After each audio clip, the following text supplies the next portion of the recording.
मेरे बहुत ही प्यारे प्यारे बच्चों, सत श्री अकाल। मैं नीता भाटिया, सरकारी कन्या senior secondary school camp Batala, ਜ਼ਿਲ੍ਹਾ ਗੁਰਦਾਸਪੁਰ ਤੋਂ। मैं उम्मीद करती हाँ कि तुसी सारे ही घरां विच रह के ठीक ठाक होवोगे ते खूब पढ़ाई कर रहे होवोगे। बच्चों, अज मैं लैके हाज़र हुई हाँ तुहाडी व्याकरण दी किताब विचों लिपि ते गुरमुखी लिपि बारे जानकारी। गुरमुखी लिपि बारे जानन तो पहलां साडे लई ये जानना बहुत ज़रूरी है कि लिपि है की। बच्चों, तुहानू पता ही है कि भाषा जिहड़ी है वो दो तरह की हुंदी है। किहड़ी किहड़ी? एक है मौखिक भाषा ते दूसरी है लिखती भाषा। ते जिहड़ी लिखती भाषा का जिहड़ा आधार है वो लिपि ही है। ਧੁਨੀ ਨੂੰ ਲਿਖਤੀ ਰੂਪ ਦੇਣ ਲਈ ਕੁਝ ਚਿੰਨ੍ਹਾਂ ਦੀ ਵਰਤੋਂ ਕੀਤੀ ਜਾਂਦੀ ਹੈ। ਇਹਨਾਂ ਚਿੰਨ੍ਹਾਂ ਨੂੰ ਹੀ ਲਿਪੀ ਆਖਿਆ ਜਾਂਦਾ ਹੈ। ਸਭ ਭਾਸ਼ਾਵਾਂ ਦੀਆਂ ਆਪਣੀਆਂ ਆਪਣੀਆਂ ਲਿਪੀਆਂ ਨੇ। ਉਹਨਾਂ ਲਿਪੀਆਂ ਦੇ ਆਪਣੇ ਆਪਣੇ ਨਾਂ ਹਨ। ਜਿਵੇਂ ਹਿੰਦੀ ਦੀ ਲਿਪੀ ਦੇਵਨਾਗਰੀ ਹੈ, ਉਰਦੂ ਦੀ ਫਾਰਸੀ ਹੈ ਅਤੇ ਅੰਗਰੇਜ਼ੀ ਦੀ ਰੋਮਨ ਹੈ। ਇਸੇ ਤਰ੍ਹਾਂ ਬੱਚਿਓ ਪੰਜਾਬੀ ਦੀ ਲਿਪੀ ਗੁਰਮੁਖੀ ਹੈ। ਗੁਰਮੁਖੀ ਗੁਰੂਆਂ ਦੇ ਮੁਖ ਵਿੱਚੋਂ ਨਿਕਲੇ ਵਾਕ, ਜਿਸ ਦਾ ਕਿ ਦੂਜੀ ਪਾਤਸ਼ਾਹੀ ਸ਼੍ਰੀ ਗੁਰੂ ਅੰਗਦ ਦੇਵ ਜੀ ਨੇ ਨਿਕਾਸ, ਵਿਕਾਸ ਤੇ ਪ੍ਰਸਾਰ ਕੀਤਾ। ਇਸੇ ਲਿਪੀ ਵਿੱਚ ਹੀ ਪੰਜਾਬੀ ਭਾਸ਼ਾ ਦੇ ਅੱਖਰ, ਲਗਾਂ ਅਤੇ ਲਗਾਖਰ ਲਿਖੇ ਜਾਂਦੇ ਹਨ। ਬੱਚਿਓ, ਤੁਹਾਨੂੰ ਸਭ ਨੂੰ ਪਤਾ ਹੈ, ਤੁਸੀਂ ਸ਼ੁਰੂ ਤੋਂ ਪੜ੍ਹਦੇ ਆ ਰਹੇ ਹੋ ਕਿ ਸਾਡੀ ਪੰਜਾਬੀ ਗੁਰਮੁਖੀ ਲਿਪੀ ਦੇ 41 ਅੱਖਰ ਹਨ, ਜਿਸ ਨੂੰ ਵਰਨਮਾਲਾ ਵੀ ਆਖਿਆ ਜਾਂਦਾ ਹੈ, 35 ਅੱਖਰੀ ਵੀ ਆਖਿਆ ਜਾਂਦਾ ਹੈ।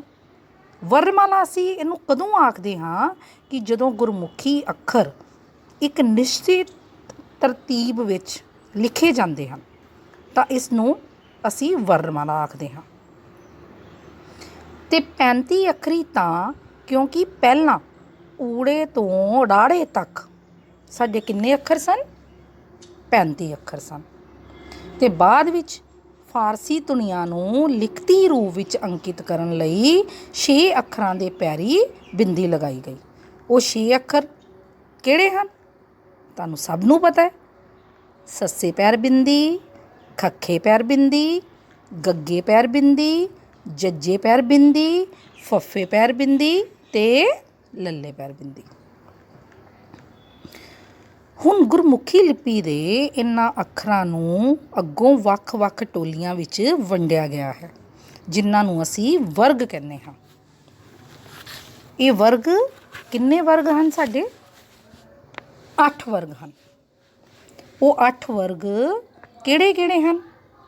ਪਹਿਲਾ ਹੈ ਮੁੱਖ ਵਰਗ, ਜਿਸ ਦੇ ਵਿੱਚ ਊੜਾ, ਐੜਾ, ਈੜੀ, ਸੱਸਾ, ਹਾਹਾ ਗੁਰਮੁਖੀ ਲਿਪੀ ਦੇ ਵਰਨਮਾਲਾ ਦੀ ਜਿਹੜੀ ਪਹਿਲੀ ਲਾਈਨ ਹੈ ਊੜੇ ਵਾਲੀ, ਉਸ ਨੂੰ ਅਸੀਂ ਮੁੱਖ ਵਰਗ ਕਹਿੰਦੇ ਹਾਂ। ਕੱਕੇ ਵਾਲੀ ਲਾਈਨ ਕਵਰਗ, ਚੱਚੇ ਵਾਲੀ ਲਾਈਨ ਚਵਰਗ, ਟੈਂਕੇ ਵਾਲੀ ਨੂੰ ਟਵਰਗ, ਤੱਤੇ ਵਾਲੀ ਨੂੰ ਤਵਰਗ, ਪੱਪੇ ਵਾਲੀ ਨੂੰ ਪਵਰਗ ਤੇ ਫਿਰ ਆ ਗਿਆ ਅੰਤਿਮ ਵਰਗ। ਇਸ 'ਚ ਯਯਾ, ਰਾਰਾ, ਲੱਲਾ, ਵਵਾ ਤੇ ੜਾੜਾ ਤੇ ਅਖੀਰ 'ਤੇ ਆ ਗਿਆ ਸਾਡਾ ਨਵੀਨ ਵਰਗ। ਇਹ ਨਵੀਨ ਵਰਗ ਕਿਹੜਾ ਭਲਾ? ਹਾਂਜੀ, ਜਿਹੜੇ ਆਪਾਂ 6 ਅੱਖਰ ਪੈਰੀ ਬਿੰਦੀ ਲਗਾ ਕੇ ਨਵੇਂ ਘੜੇ ਸਨ, ਨਵੇਂ ਬਣਾਏ ਸਨ, ਉਹ ਸਾਰੇ ਨਵੀਨ ਵਰਗ ਦੇ ਅਧੀਨ ਆਉਂਦੇ ਹਨ। ਇਸ ਤਰ੍ਹਾਂ ਸਾਡੇ ਇਹ ਮੁੱਖ ਜਿਹੜੇ ਸਾਡੇ 8 ਵਰਗ ਬਣਦੇ ਹਨ: ਮੁੱਖ ਵਰਗ, ਕਵਰਗ, ਚਵਰਗ, ਟਵਰਗ, ਤਵਰਗ, ਪਵਰਗ, ਅੰਤਿਮ ਵਰਗ ਤੇ ਨਵੀਨ ਵਰਗ। ਹੁਣ ਇਹ ਸਾਡੇ ਜਿਹੜੇ ਅੱਖਰ ਨੇ, ਇਹਦੇ ਵੀ ਅੱਗੋਂ ਭੇਦ ਹਨ ਤੇ ਇਹ ਭੇਦ ਕਿੰਨੀ ਤਰ੍ਹਾਂ ਦੇ ਨੇ? ਆਮ ਤੌਰ 'ਤੇ ਇਸ ਨੂੰ ਅਸੀਂ 4 ਹਿੱਸਿਆਂ ਦੇ ਵਿੱਚ ਵੰਡ ਸਕਦੇ ਹਾਂ। 4 ਹਿੱਸਿਆਂ ਵਿੱਚ ਇਹ ਵੰਡੇ ਜਾ ਸਕਦੇ ਹਨ। ਪਹਿਲਾ ਭੇਦ ਹੈ ਸਵਰ। ਸਵਰ ਕੀ ਨੇ ਕਿ ਇਹ ਅੱਖਰ ਹੋਰ ਅੱਖਰਾਂ ਦੀ ਸਹਾਇਤਾ ਤੋਂ ਬਿਨਾਂ ਹੀ ਬੋਲੇ ਜਾ ਸਕਦੇ ਹਨ। ਤੇ ਗੁਰਮੁਖੀ ਵਿੱਚ ਇਹ 3 ਹਨ: ਊੜਾ, ਆੜਾ ਤੇ ਈੜੀ। ਜਿਵੇਂ ਕਿ ਮੈਂ ਪਹਿਲੇ ਹੀ ਦੱਸ ਚੁੱਕੀ ਹਾਂ ਕਿ ਇਹਨਾਂ ਤਿੰਨਾਂ ਨਾਲ ਕੁੱਲ ਮਿਲਾ ਕੇ 10 ਮਾਤਰਾਵਾਂ ਲੱਗਦੀਆਂ ਹਨ। ਬੱਚਿਓ, ਤੁਸੀਂ ਇਹ ਫਾਰਮੂਲਾ ਯਾਦ ਰੱਖਣਾ ਹੈ। ਊੜਾ, ਆੜਾ ਤੇ ਈੜੀ ਦੇ ਨਾਲ ਕਿੰਨੀਆਂ ਕਿੰਨੀਆਂ ਮਾਤਰਾਵਾਂ ਲੱਗਦੀਆਂ ਹਨ? 3 4 3 ਦਾ ਫਾਰਮੂਲਾ ਤੁਸੀਂ ਯਾਦ ਰੱਖਣਾ। ਊੜੇ ਨਾਲ 3 ਲੱਗਦੀਆਂ ਹਨ, ਆੜੇ ਨਾਲ 4 ਲੱਗਦੀਆਂ ਹਨ ਤੇ ਈੜੀ ਨਾਲ 3 ਲੱਗਦੀਆਂ ਹਨ। ਤੇ ਕੁੱਲ ਸਾਡੀਆਂ ਜਿਹੜੀਆਂ ਮਾਤਰਾਵਾਂ ਨੇ ਉਹ 10 ਹਨ। ਮਾਤਰਾਵਾਂ ਕਹਿੰਦੇ ਕਿਹਨੂੰ ਹਨ? ਕੀ ਨੇ ਮਾਤਰਾਵਾਂ? 10 ਮਾਤਰਾਵਾਂ। ਮਾਤਰਾਵਾਂ ਉਹ ਸਵਰ ਧੁਨੀਆਂ ਹਨ ਜਿਹੜੀਆਂ ਬੋਲੀ ਦੇ ਉਚਾਰਨ ਲਈ ਸਹਾਇਕ ਸਿੱਧ ਹੁੰਦੀਆਂ ਹਨ ਤੇ ਇਹਨਾਂ ਦੀ ਮਦਦ ਨਾਲ ਹੀ ਅੱਖਰਾਂ ਤੋਂ ਸ਼ਬਦ ਬਣਦੇ ਹਨ। ਉਹ ਮਾਤਰਾਵਾਂ ਕਿਹੜੀਆਂ ਕਿਹੜੀਆਂ ਹਨ? ਪਹਿਲੀ ਹੈ ਮੁਕਤਾ। ਮੁਕਤਾ ਉਸ ਸਵਰ ਧੁਨੀ ਨੂੰ ਕਹਿੰਦੇ ਹਨ ਜਿਸ ਦਾ ਕੋਈ ਚਿੰਨ੍ਹ ਹੀ ਨਹੀਂ ਹੈ। ਜਿਹੜੇ ਅੱਖਰਾਂ ਨੂੰ ਕੋਈ ਲੱਗ ਜਾਂ ਮਾਤਰਾ ਨਹੀਂ ਲੱਗਦੀ ਉਹਨਾਂ ਨੂੰ ਮੁਕਤਾ ਵਾਲੇ ਅੱਖਰ ਮੰਨਿਆ ਜਾਂਦਾ ਹੈ। ਅਜਿਹੇ ਅੱਖਰਾਂ ਵਿੱਚ ਆੜੇ ਦੀ ਧੁਨੀ ਸਮਾਈ ਹੁੰਦੀ ਹੈ, ਜਿਵੇਂ ਘੱਗਾ ਰਾਰਾ ਘਰ, ਕੱਕਾ ਰਾਰਾ ਕਰ, ਪੜ, ਸ਼ਲਗਮ, ਪਲਕ। ਇਹ ਕੀ ਨੇ? ਇਹ ਮੁਕਤਾ ਵਾਲੇ ਸ਼ਬਦ ਨੇ, ਜਿਹੜੀਆਂ ਕਿ ਤੁਸੀਂ ਪ੍ਰਾਇਮਰੀ ਜਮਾਤਾਂ ਦੇ ਵਿੱਚ ਸ਼ੁਰੂਆਤ ਜਿਹੜੀ ਹੈ ਤੁਸੀਂ ਇੱਥੋਂ ਹੀ ਕਰਦੇ ਹੋ। ਦੂਜੀ ਮਾਤਰਾ ਸਾਡੀ ਕੰਨਾ। ਇਹ ਜਿਹੜੀ ਮਾਤਰਾ ਹੈ, ਇਹ ਜਿਹੜੀ ਲੱਗ ਹੈ, ਉਹ ਆ ਸਵਰ ਧੁਨੀ ਦਾ ਚਿੰਨ੍ਹ ਹੈ ਤੇ ਕੰਨਾ ਜਿਹੜਾ ਵਾ ਲੰਬਾਈ ਵਿੱਚ ਅੱਖਰ ਤੋਂ ਅੱਧਾ ਹੁੰਦਾ ਹੈ। ਕਈ ਬੱਚੇ ਗਲਤੀ ਕਰ ਦਿੰਦੇ ਆ। ਹੁਣ ਜੇ ਤੁਸੀਂ ਰਾਧਾ ਲਿਖਣਾ ਬੱਚਿਓ, ਤੇ ਰਾਧਾ ਰਾਰੇ ਕੰਨਾ ਤੇ ਧੱਦੇ ਕੰਨਾ, ਤੇ ਜੇ ਆਪਾਂ ਲੰਬਾਈ ਰਾਰੇ ਦੇ ਬਰਾਬਰ ਦੀ ਕਰ ਦਾਂਗੇ ਕੰਨੇ ਦੀ, ਤੇ ਉਹ ਕੀ ਬਣ ਜਾਏਗਾ? ਕੀ ਬਣੇਗਾ? ਤੁਸੀਂ ਆਪੇ ਹੀ ਦੱਸੋ। ਗਧਾ। ਠੀਕ ਹੈ ਨਾ? ਇਸ ਕਰਕੇ ਆਪਾਂ ਜਿਹੜੀ ਲੰਬਾਈ ਹੈ ਕੰਨੇ ਦੀ ਉਹ ਅੱਖਰ ਤੋਂ ਅੱਧੀ ਰੱਖਣੀ ਹੈ। ਲੰਬਾਈ ਛੋਟੀ ਹੁੰਦੀ ਹੈ ਅੱਖਰ ਤੋਂ। ਜਿਵੇਂ ਕੱਕਾ, ਕੱਕੇ ਕੰਨਾ ਰਾਰਾ ਕਾਰ, ਹਾਹੇ ਕੰਨਾ ਰਾਰਾ ਹਾਰ। ਦੇਖੋ ਆ ਦੀ ਆਵਾਜ਼ ਆ ਰਹੀ ਆ ਧੁਨੀ ਦੀ। ਚਾਰ ਆ ਰਹੀ ਹੈ ਨਾ?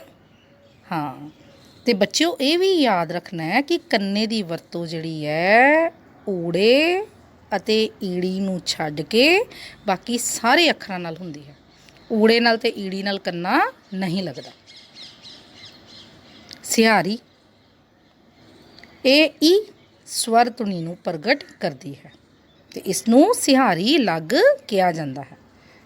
ਇਹ ਹਮੇਸ਼ਾ ਅੱਖਰ ਤੋਂ ਪਹਿਲੇ ਲੱਗਦੀ ਹੈ, ਤੁਹਾਨੂੰ ਪਤਾ ਹੀ ਹੈ। ਜਿਵੇਂ ਨੰਨਾ, ਹਾਹੇ ਨੂੰ ਸਿਹਾਰੀ, ਰਾਰਾ ਨਹਿਰ, ਸ਼ਹਿਰ, ਕਹਿਰ। ਤੇ ਇਸ ਲੱਗ ਦੀ ਵਰਤੋਂ ਜਿਹੜੀ ਹੈ ਊੜੇ ਅਤੇ ਆੜਾ ਨੂੰ ਛੱਡ ਕੇ ਬਾਕੀ ਸਾਰੇ ਅੱਖਰਾਂ ਨਾਲ ਹੀ ਹੋ ਸਕਦੀ ਹੈ।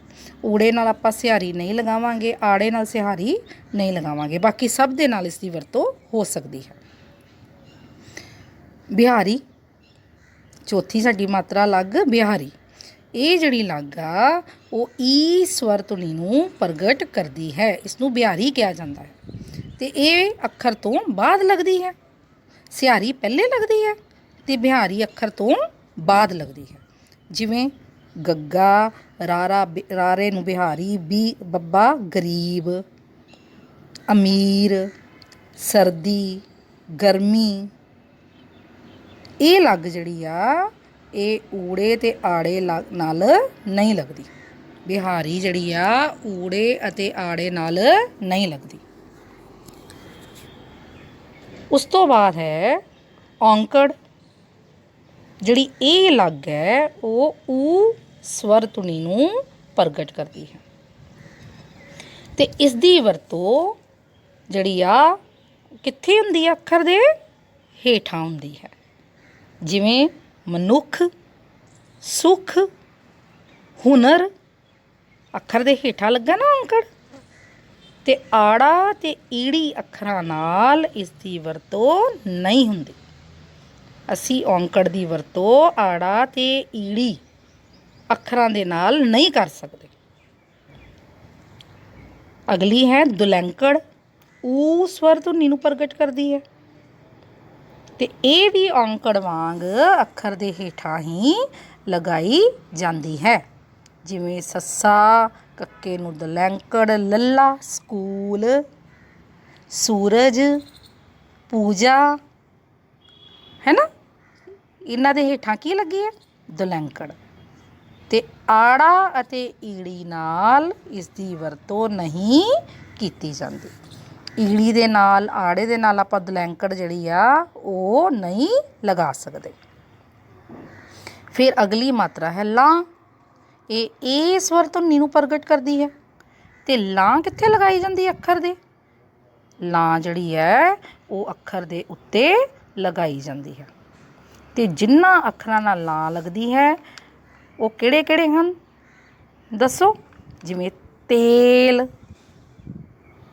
ਕੇਲਾ, ਪਹਾੜੇ, ਕੇਸ, ਇਹ ਕੀ ਹੈ? ਲਾਂ ਵਾਲੇ ਅੱਖਰ। ਦੁਲਾਵਾਂ, ਇਹ ਐ ਸਵਰ ਧੁਨੀ ਦਾ ਚਿੰਨ੍ਹ ਹੈ ਅਤੇ ਲਾਂ ਵਾਂਗ ਇਹ ਵੀ ਅੱਖਰ ਦੇ ਉੱਤੇ ਹੀ ਲਗਾਈ ਜਾਂਦੀ ਹੈ। ਲਾਂ ਜਿਹੜੀ ਆ ਉਹਦਾ ਇੱਕੋ ਹੀ ਪੈਂਦੀ ਆ, ਇੱਕ ਚਿੰਨ੍ਹ ਆ, ਅਤੇ ਦੁਲਾਵਾਂ ਦੋ ਉੱਪਰ ਪੈਂਦੀਆਂ।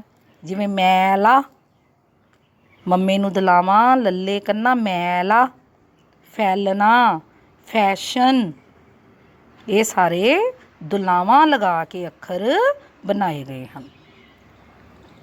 ਫਿਰ ਅੰਤ 'ਤੇ ਕੀ ਆ? ਹੌੜਾ ਅਤੇ ਘਨੌੜਾ। ਹੌੜਾ ਇਹ ਉਹ ਸਵਰ ਧੁਨੀ ਦਾ ਚਿੰਨ੍ਹ ਹੈ ਅਤੇ ਹੌੜਾ ਵੀ ਅੱਖਰ ਦੇ ਉੱਪਰ ਹੀ ਲੱਗਦਾ ਹੈ। ਜਿਵੇਂ ਮੰਮੇ ਨੂੰ ਹੌੜਾ ਰਾਰਾ, ਮੋਰ, ਚੋਰ, ਸ਼ੋਰ, ਕਟੋਰਾ, ਇਹ ਸਾਰੇ ਹੌੜਾ ਲਗਾ ਕੇ ਅੱਖਰ ਬਣਾਏ ਗਏ ਹਨ। ਅਤੇ ਊੜੇ ਨਾਲ ਜਦੋਂ ਹੌੜਾ ਲੱਗਦਾ ਹੈ ਤਾਂ ਇਸਦਾ ਉੱਪਰੋਂ ਮੂੰਹ ਜਿਹੜਾ ਵੈ ਉਹ ਖੋਲ੍ਹ ਦਿੱਤਾ ਜਾਂਦਾ ਹੈ। ਠੀਕ ਹੈ ਬੱਚੇ? ਜਦੋਂ ਊੜੇ ਦਾ ਉੱਪਰੋਂ ਮੂੰਹ ਖੁੱਲ੍ਹਾ ਹੋਏਗਾ ਅਤੇ ਇਹਦਾ ਮਤਲਬ ਹੈ ਕਿ ਇਸ ਨੂੰ ਮਾਤਰਾ, ਹੌੜੇ ਦੀ ਮਾਤਰਾ ਜਿਹੜੀ ਹੈ ਉਹ ਲੱਗੀ ਹੋਈ ਹੈ ਅਤੇ ਅਸੀਂ ਇਸ ਨੂੰ ਹੋਰ ਕੋਈ ਮਾਤਰਾ ਨਹੀਂ ਲਗਾ ਸਕਦੇ। ਜਿਵੇਂ ਕਿ ਊੜੇ ਦਾ ਮੂੰਹ ਵੀ ਖੋਲ੍ਹ ਦਿੱਤਾ ਜਾਵੇ ਅਤੇ ਹੇਠਾਂ ਔਂਕੜ ਵੀ ਲਗਾ ਦਿੱਤੀ ਜਾਵੇ ਜਾਂ ਦੁਲੈਂਕੜ ਲਗਾ ਦਿੱਤੀ ਜਾਵੇ, ਉਹ ਗਲਤ ਹੈ। ਜਦੋਂ ਊੜੇ ਦਾ ਮੂੰਹ ਖੁੱਲ੍ਹਾ ਹੈ ਇਸ ਦਾ ਮਤਲਬ ਹੈ ਕਿ ਉਸਨੂੰ ਆਲਰੇਡੀ ਜਿਹੜੀ ਆ ਉਹ ਮਾਤਰਾ ਲੱਗੀ ਹੋਈ ਹੈ। ਫਿਰ ਆ ਗਿਆ ਘਨੌੜਾ ਅਤੇ ਇਹ ਔ ਸਵਰ ਧੁਨੀ ਦਾ ਨੂੰ ਪ੍ਰਗਟ ਕਰਦਾ। ਠੀਕ ਹੈ, ਇਹ ਵੀ ਅੱਖਰਾਂ ਦੇ ਉੱਪਰ ਲੱਗਦਾ। ਜਿਵੇਂ ਔਰਤ ਹੈ, ਫੌਜ ਹੈ, ਇਹ ਸਾਰੇ ਜਿਹੜੇ ਆ ਉਹ ਘਨੌੜਾ ਵਾਲੇ ਅੱਖਰ ਹਨ। ਦੂਜਾ ਭੇਦ ਹੈ ਵਿਅੰਜਨ। ਇਹ ਮੈਂ ਤੁਹਾਨੂੰ ਅੱਖਰਾਂ ਦੇ ਭੇਦ ਦੱਸ ਰਹੀ ਹਾਂ। ਪਹਿਲਾਂ ਤੁਸੀਂ ਕੀਤਾ ਸਵਰ, ਫਿਰ ਆ ਗਿਆ ਵਿਅੰਜਨ। ਵਿਅੰਜਨ ਜਿਹੜੇ ਆ ਉਹ ਲਗਾਂ ਜਾਂ ਮਾਤਰਾਵਾਂ ਦੀ ਸਹਾਇਤਾ ਨਾਲ ਬੋਲੇ ਜਾਣ ਵਾਲੇ ਅੱਖਰਾਂ ਨੂੰ ਆਖਦੇ ਹਨ। ਪਹਿਲੇ ਸੱਸੇ ਤੋਂ ੜਾੜੇ ਤੱਕ ਵਿਅੰਜਨਾਂ ਦੀ ਗਿਣਤੀ ਜਿਹੜੀ ਸੀ ਉਹ 32 ਸੀ। ਠੀਕ ਹੈ, ਅਤੇ ਫਿਰ ਹੁਣ 6 ਅੱਖਰ ਹੋਰ ਜਿਹੜੇ ਸ਼ਾਮਿਲ ਕੀਤੇ ਗਏ ਆ ਪੈਰੀ ਬਿੰਦੀ ਲਗਾ ਕੇ, ਅਤੇ ਹੁਣ ਵਿਅੰਜਨ ਸਾਡੇ ਕੁੱਲ ਕਿੰਨੇ ਨੇ? 38 ਨੇ। ਤੀਜਾ ਜਿਹੜਾ ਅੱਖਰਾਂ ਦਾ ਭੇਦ ਹੈ ਉਹ ਹੈ ਅਨੁਨਾਸਿਕ। ਅਨੁਨਾਸਿਕ ਮਤਲਬ ਕਿ ਜਿਨ੍ਹਾਂ ਅੱਖਰਾਂ ਦੀ ਆਵਾਜ਼ ਨੱਕ ਰਾਹੀਂ ਆਵੇ ਉਸ ਨੂੰ ਅਸੀਂ ਅਨੁਨਾਸਿਕ ਜਾਂ ਨਾਸਕੀ ਵੀ ਅੱਖਰ ਆਖਦੇ ਹਾਂ। ਉਹ ਕਿਹੜੇ ਅੱਖਰ ਨੇ? ਉਹ ਸਾਡੇ 5 ਅੱਖਰ ਨੇ। ਉਹ ਕਿਹੜੇ ਕਿਹੜੇ? ਅੰਗਾ, ਨੀਆਂ, ਨਾਣਾ, ਨੰਨਾ ਤੇ ਮੰਮਾ। ਜਦੋਂ ਨੱਕ 'ਚੋਂ ਸਾਡੇ ਆਵਾਜ਼ਾਂ ਆਉਂਦੀਆਂ ਵਾ, ਨੱਕ 'ਚੋਂ ਮੀਂਹ, ਖੰਡ, ਹੈ ਨਾ, ਕਰਦੇ ਆ ਨਾ ਅਸੀਂ, ਮਾਂ, ਕਾਂ, ਜਿਨ੍ਹਾਂ ਦੀ ਨੱਕ 'ਚੋਂ ਆਵਾਜ਼ ਆਉਂਦੀ ਹੈ, ਇਹ ਸਾਡੇ 5 ਅੱਖਰ ਨੇ। ਉਸ ਤੋਂ ਬਾਅਦ ਚੌਥਾ ਭੇਦ ਹੈ ਜਿਹੜਾ ਅੱਖਰਾਂ ਦਾ, ਉਹ ਹੈ ਦੁੱਤ ਅੱਖਰ, ਜਿਨ੍ਹਾਂ ਨੂੰ ਅਸੀਂ ਅੱਧੇ ਅੱਖਰ ਹੀ ਕਹਿੰਦੇ ਹਾਂ। ਅਤੇ ਪੰਜਾਬੀ ਦੇ ਵਿੱਚ ਹਾਹਾ, ਰਰਾ, ਵਵਾ ਉਹ ਸਾਡੇ ਦੁੱਤ ਅੱਖਰ ਹਨ। ਇਹ ਤਿੰਨੋਂ ਅੱਖਰ ਲੋੜ ਅਨੁਸਾਰ ਕਿਸੇ ਦੂਜੇ ਅੱਖਰ ਦੇ ਪੈਰ ਵਿੱਚ ਲਿਖੇ ਜਾਂਦੇ ਹਨ ਅਤੇ ਇਹਨਾਂ ਨੂੰ ਦੂਜੇ ਅੱਖਰ ਨਾਲ ਮੇਲ ਕੇ ਲਿਖਣ ਕਰਕੇ ਹੀ ਦੁੱਤ ਅੱਖਰ ਆਖਿਆ ਜਾਂਦਾ ਹੈ। ਜਿਵੇਂ ਹਾਹੇ ਦੀ ਉਦਾਹਰਨ, ਪੜ੍ਹਾਈ ਡਾੜੇ ਥੱਲੇ ਹਾਹੇ ਦਾ ਚਿੰਨ੍ਹ, ਪ੍ਰਕਾਰ ਪੱਪੇ ਥੱਲੇ ਰਾਰੇ ਦਾ ਚਿੰਨ੍ਹ। ਇੱਦਾਂ ਹੀ ਵਵਾ ਸਵੈ ਵਿਸ਼ਵਾਸ, ਸਵੈ ਮਾਨ, ਇਹ ਸਾਡੇ ਕੀ ਹਨ? ਦੁੱਤ ਅੱਖਰ ਹਨ। ਉਸ ਤੋਂ ਬਾਅਦ ਹੈ ਲਗਾਖਰ। ਲਗਾਖਰ ਕੀ ਨੇ? ਕਿ ਅੱਖਰਾਂ ਤੋਂ ਸ਼ਬਦ ਬਣਾਉਣ ਲਈ ਮਾਤਰਾਵਾਂ ਦੇ ਨਾਲ ਵਰਤੇ ਜਾਂਦੇ ਸਹਾਇਕ ਚਿੰਨ੍ਹਾਂ ਨੂੰ ਲਗਾਖਰ ਆਖਦੇ ਹਨ। ਅਤੇ ਇਹ ਲਗਾਖਰ ਸਾਡੇ 3 ਹਨ: ਟਿੱਪੀ, ਬਿੰਦੀ ਅਤੇ ਅੱਧਕ। ਇਹਨਾਂ ਵਿੱਚੋਂ ਜਿਹੜੀ ਬੱਚੇ ਟਿੱਪੀ ਅਤੇ ਬਿੰਦੀ ਹੈ ਨਾ, ਅਤੇ ਇਹਦੀ ਵਰਤੋਂ ਜਿਹੜੀ ਅਨੁਨਾਸਕੀ ਆਵਾਜ਼ਾਂ ਲਈ, ਅਨੁਨਾਸਕੀ ਆਵਾਜ਼ਾਂ ਮਤਲਬ ਜਿਹਦੀਆਂ ਨੱਕ 'ਚੋਂ ਆਵਾਜ਼ਾਂ ਨਿਕਲਦੀਆਂ, ਇਹਦੀ ਵਰਤੋਂ ਉਹਦੇ ਲਈ ਕੀਤੀ ਜਾਂਦੀ ਹੈ। ਅਤੇ ਪੰਜਾਬੀ ਦੇ ਵਿੱਚ ਯਾਦ ਰੱਖਣਾ ਕਿ ਮੁਕਤਾ, ਸਿਹਾਰੀ, ਔਂਕੜ, ਦੁਲੈਂਕੜ ਦੇ ਨਾਲ ਟਿੱਪੀ ਵਰਤੀ ਜਾਂਦੀ ਹੈ। ਜਾਣੀ ਕਿ 4 ਮਾਤਰਾਵਾਂ ਦੇ ਨਾਲ ਟਿੱਪੀ ਵਰਤੀ ਜਾਂਦੀ ਹੈ। ਜਿਵੇਂ ਮੁਕਤਾ ਸ਼ਬਦ ਦੀ ਉਦਾਹਰਨ ਲੈ ਲਓ, ਮੰਦਰ, ਸਿਹਾਰੀ ਸ਼ਬਦ ਦੀ ਇੰਦਰ, ਔਂਕੜ ਸ਼ਬਦ ਦੀ ਸੁੰਦਰ, ਦੁਲੈਂਕੜ ਸ਼ਬਦ ਮੂੰਹ, ਇਹਨਾਂ ਨਾਲ ਕੀ ਲੱਗੀ ਹੈ? ਟਿੱਪੀ। ਇਹਦਾ ਮਤਲਬ 4 ਮਾਤਰਾਵਾਂ ਦੇ ਨਾਲ ਟਿੱਪੀ ਅਤੇ ਬਾਕੀ ਬਚੀਆਂ 6 ਮਾਤਰਾਵਾਂ ਜਾਣੀ ਕਿ ਕੰਨਾ, ਬਿਹਾਰੀ, ਲਾਂ, ਦੁਲਾਵਾਂ ਅਤੇ ਹੌੜਾ, ਘਨੌੜਾ ਦੇ ਨਾਲ ਬਿੰਦੀ ਦੀ ਵਰਤੋਂ ਕੀਤੀ ਜਾਂਦੀ ਹੈ। ਜਿਵੇਂ ਕੰਨੇ ਵਾਲਾ ਮਾਂ, ਛਾਂ, ਬਿਹਾਰੀ ਨਹੀਂ, ਲਾਂ ਕੇਂਦਰ, ਦੁਲਾਵਾਂ ਪੈਂਡਾ, ਗੈਂਡਾ, ਘੋੜੇ ਦੀ ਗੋਂਦ, ਘਨੌੜਾ ਸੌਂਫ, ਔਰਤ। ਠੀਕ ਹੈ ਜੀ। ਜਾਣੀ ਕਿ 10 ਮਾਤਰਾਵਾਂ ਵਿੱਚੋਂ 4 ਦੇ ਨਾਲ ਟਿੱਪੀ ਲੱਗਦੀ ਹੈ।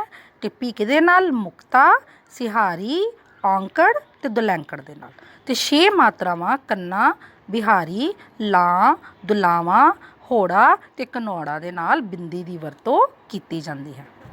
ਅਤੇ ਬੱਚੋ ਇਹ ਗੱਲ ਨੂੰ ਯਾਦ ਰੱਖਿਓ ਕਿ ਪੰਜਾਬੀ ਵਿੱਚ ਇੱਕ ਊੜਾ ਐਸਾ ਅੱਖਰ ਹੈ ਜਿਸ ਨਾਲ ਟਿੱਪੀ ਦੀ ਵਰਤੋਂ ਨਹੀਂ ਹੁੰਦੀ। ਜਿਵੇਂ ਉਂਗਲ ਹੈ, ਉਂਗਣਾ, ਅਸੀਂ ਟਿੱਪੀ ਨਹੀਂ ਲਗਾਵਾਂਗੇ, ਬਿੰਦੀ ਲਗਾਵਾਂਗੇ।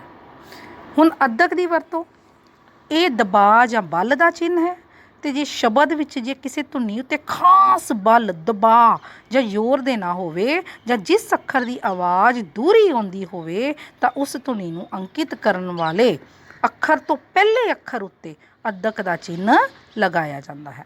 ਅਤੇ ਅੱਧਕ ਦੀ ਵਰਤੋਂ ਕੇਵਲ ਲਘੂ ਮਾਤਰਾਵਾਂ ਦੇ ਨਾਲ ਹੀ ਹੁੰਦੀ ਹੈ। ਜਿਵੇਂ ਇੱਕ, ਦੁੱਧ, ਬੱਚਾ, ਅੱਖ, ਇਹ ਸਾਰੇ ਕੀ ਹਨ? ਅੱਧਕ ਦੇ ਨਾਲ ਬਣਾਏ ਗਏ ਅੱਖਰ ਹਨ।